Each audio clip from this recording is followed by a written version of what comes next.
Welcome to the debate. Today, we are focusing on, well, a really profound psychological shift that seems to be taking place in some long-term relationships. Specifically, we're looking at the increasing examination of women engaging in what's known as cuckolding or hot-wifing dynamics.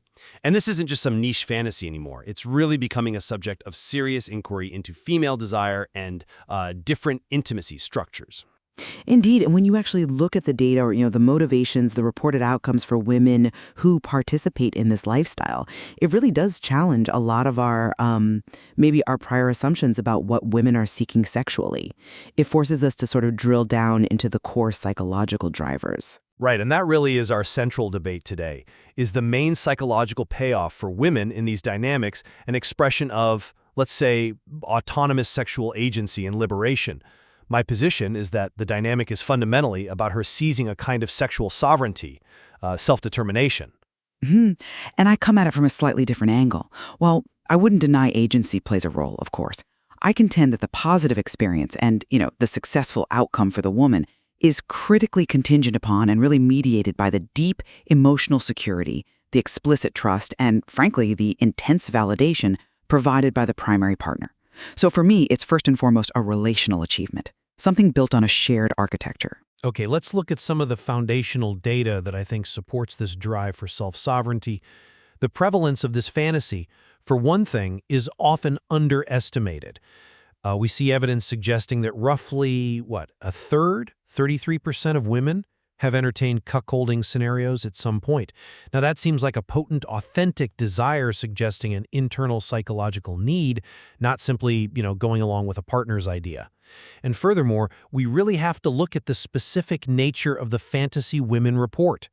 Women overwhelmingly prefer exhibitionistic scenarios over voyeuristic ones. Right. You're citing that 40% figure, the idea that straight women fantasize about being watched, compared to I think it's 26% about watching their partner. That distinction is crucial, absolutely, but I interpret its significance, its meaning, rather differently. Well, the dynamic is often described by participants as a powerful act of claiming sexual sovereignty. It allows women to fully own their sexuality, quote-unquote, and to break those cultural taboos that usually dictate female non-monogamy has to be, secretive or shameful. The result reported is often increased confidence, a feeling of independence, and an assertion of self-worth. So, in my view, the success is really rooted in the woman's ability to explore her inherent desires for maybe variety and sensation-seeking, what psychologists might label erotophilia, or an unrestricted sociosexual orientation. And just for listeners who might not be familiar with that term, an unrestricted sociosexual orientation basically describes a willingness to engage in sexual activity without necessarily needing deep emotional commitment or, that intense relational closeness first. And while, sure, those internal drives might exist, the positive experience seems to require significant external scaffolding. It requires a framework, yes, I agree. Well, I'd say more than just a framework. The sources stress it requires unshakable trust, relentless communication, and incredible amounts of negotiation beforehand and after. The success appears critically contingent on the relationship's foundation and the primary partner's really enthusiastic support. This intense level of co-creation suggests this isn't just a simple act of personal liberation. It's a high-stakes, shared project, arguably designed to reinforce the central relationship itself. But who's initiating the design specifications in many cases? Often, it's the woman articulating desires that, frankly, society has told her she shouldn't even have, let alone act on. But that articulation is arguably enabled, or at least made safer, by the partner's perceived security and willingness to engage. The pivotal moment for a positive female experience, again and again in the reports, seems to be the husband's reaction, specifically his, quote, eagerness and lust and passion upon a return. What we often call aftercare. This aftercare seems to transform the act.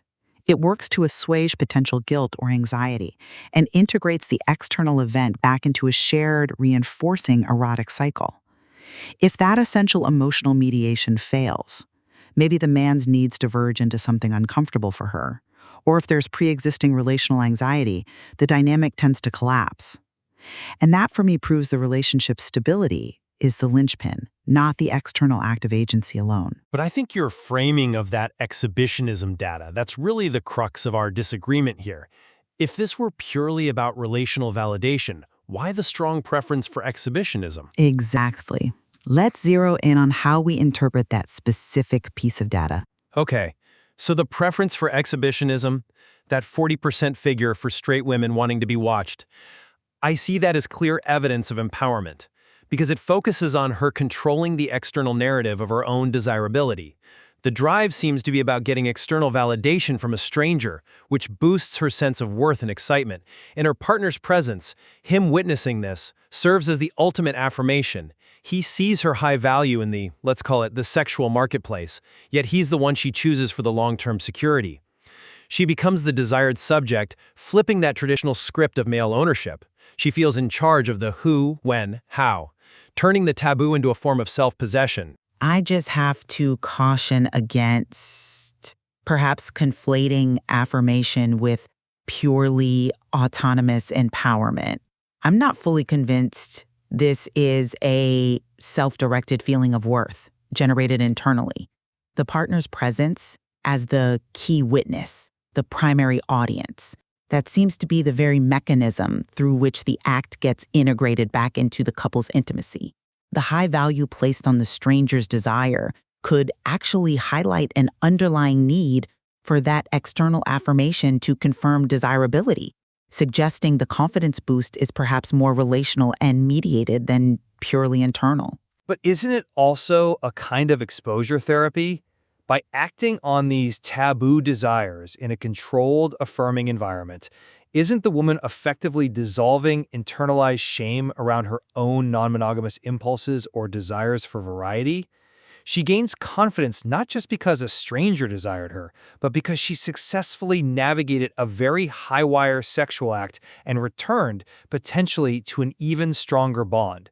That feels like a radically independent psychological outcome to me. Possibly, but her feeling of power is also often inextricably rooted in the man's consensual submission, his willingness to define himself as the witness, to sort of step back. Furthermore, her enjoyment is frequently bolstered by compersion, which, again, for our audience, is that empathetic joy a partner feels when their primary partner experiences pleasure with someone else. So her power in that sense is defined and enabled by his specific supporting, loving role. The agency is certainly real, I don't deny that, but its positive effect feels fundamentally relational. That's a subtle but important distinction. Let's maybe move into our second point of contention, the role of aftercare and communication as prerequisites for success. The fact that intense relational work is required, I argue, doesn't diminish the woman's agency, it actually redefines it. Well, the source material repeatedly stresses that success demands this intense labor.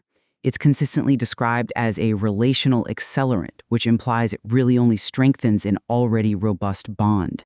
This very high threshold suggests the dynamic is primarily a personalized, quite sophisticated framework for solving inherent relational problems, things like sexual monotony or a novelty deficit, but only within a context that's secured by immense pre-existing trust. So fundamentally, it looks like a complex solution to common modern relationship challenges. And if that bond isn't close to perfect to begin with, the dynamic seems potentially catastrophic. I think you might be focusing on the relationship as the problem solver rather than seeing the woman as the designer of a solution. The very need for this kind of radical communication, I believe, is precisely what makes the dynamic profoundly empowering for the woman. It forces her, maybe for the first time, to articulate her deepest, most taboo desires for variety, for exhibitionism, for different kinds of sensation, without shame. That proactive articulation itself is an act of agency that many women in more conventional relationships, frankly, never achieve. Okay, but I must caution against maybe confusing the act of articulation with the act of true, unmediated, autonomous agency. Is the articulation the end goal, or is it the means to a relational end? I see the boundaries and the aftercare not as limitations, but as the crucial safety net that allows for the high-wire act of liberation. The intense negotiation required transforms her from potentially a passive recipient of her partner's desire into the architect of the relationship structure. She's defining the rules, often for both partners. That is power. But if the communication and negotiation are the liberation, then perhaps the external sexual act itself is secondary to the foundational relationship work that enables it. It starts to sound like the relationship enables the agency, rather than the agency being the core driver of the positive psychological outcome. The positive outcome in that view becomes the strengthened relationship, not necessarily the momentary sexual freedom itself. But the resulting feeling of self-determination seems quite clear in the reports. Many women talk about the feeling that, quote, I am not dependent on any one person for my sexual needs or satisfaction. That psychological shift in self-concept, that feeling of autonomy, that feels like the key payoff to me. And that leads us directly into our third point, really defining what liberation means within this kind of consensual framework. Exactly. When we use a powerful, loaded term like liberation, we really have to scrutinize it within the context of the explicit rules and boundaries the couple establishes. Now, if the woman's activities are strictly controlled by boundaries that were negotiated specifically to protect the man's emotional comfort, for instance, common rules involve restrictions on the emotional connection with the external partner, the so-called bull, then isn't her freedom inherently constrained, designed primarily to serve the primary relationship security? But surely, constraints are part of all ethical, consensual frameworks, aren't they? It's about choosing your constraints, negotiating them. Yes, of course. But in this specific dynamic, the rules seem very consistently prioritized around the stability and security of the primary relationship. The woman's freedom appears permitted, but only up to the point where it might threaten that core partnership. This suggests the ultimate goal achieved isn't necessarily unbridled autonomy, but rather a mutually beneficial co-authored intimacy that requires prioritizing the partnership's needs first. Now, that's a powerful achievement in relational complexity, absolutely, but it feels like mediated freedom, perhaps, rather than pure, self-driven agency. I have to strongly disagree with the notion that mediated freedom isn't a form of liberation in this context. For many women, liberation means exploring her full sexual capacity and satisfying her needs, including that desire for novelty and variety, which research suggests is often crucial for sustaining female desire in long-term relationships, but doing so without the destruction, secrecy, and betrayal associated with traditional infidelity. But the very mechanism allowing her to meet those needs is predicated on her partner's deep emotional security and the immense shared labor they both put into creating and maintaining the relationship structure that permits it. But her ability to fulfill those needs while retaining that core emotional security is arguably the ultimate expression of freedom and self-determination for a woman historically burdened by social shame regarding her sexual capacity or desires for non-monogamy. The fact that many women report feeling, quote, liberated to feel their own complexity, their own range of desires, proves her autonomy is central to the experience. She is the agent who often dictates where the boundaries lie and perhaps where they might eventually be tested or renegotiated. And yet her partner is the one holding the architectural blueprint, so to speak, ensuring that the safety net underneath her doesn't fail. The core truth, as I see it, remains. The dynamic succeeds when and because it validates and strengthens the core bond, proving that the relational architecture is the primary driver of the positive outcome. And it is the woman ultimately who chooses whether or not to step onto that scaffolding, and she chooses how she wants to move across it, regardless of who might have helped draw up the initial blueprints. The ability to choose the terms of her non-monogamy feels like the very definition of sovereignty to me. A choice, perhaps, that is entirely dependent on the primary partner's willingness and capacity to build that specific structure and endure the significant emotional strain of witnessing it. Well, we have certainly reached the core of our disagreement, haven't we? Which really highlights the fascinating and, frankly, complex interplay of individual desire and relational architecture in these emerging dynamics. Absolutely. It seems almost impossible, based on the current understanding, to entirely separate the individual psychological drives from the specific relational context that appears required for success. So to summarize my position, The evidence, as I read it, points to a powerful psychological shift where women are actively rewriting the script on female sexuality. They're using these dynamics primarily for self-discovery, for a kind of exhibitionistic validation, and ultimately for empowerment. The liberation achieved by breaking taboos and claiming sexual sovereignty on her own terms, supported by, yes, but not fundamentally subservient to, her primary partner, that's the ultimate psychological payoff. To summarize my view, while agency is undoubtedly a significant, even required component, the data seems to show quite clearly that the positive outcome is almost entirely dependent on the pre-existing strength, trust, and the intense relational architecture established beforehand. The experience is ultimately integrated, defined, and processed through the emotional security and the dedicated aftercare provided by the primary partner. This confirms it for me as a high-stakes adventure primarily in shared intimacy, careful mediation, and mutual relational validation. I think this discussion really shows the immense, multi-layered complexity of female desire.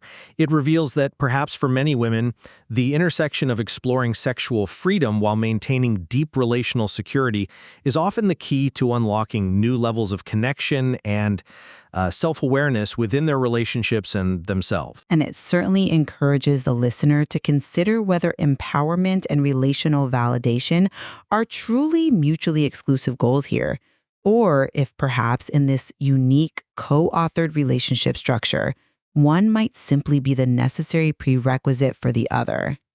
There is clearly much more to unpack in the evolving understanding of female sexuality and relationship dynamics.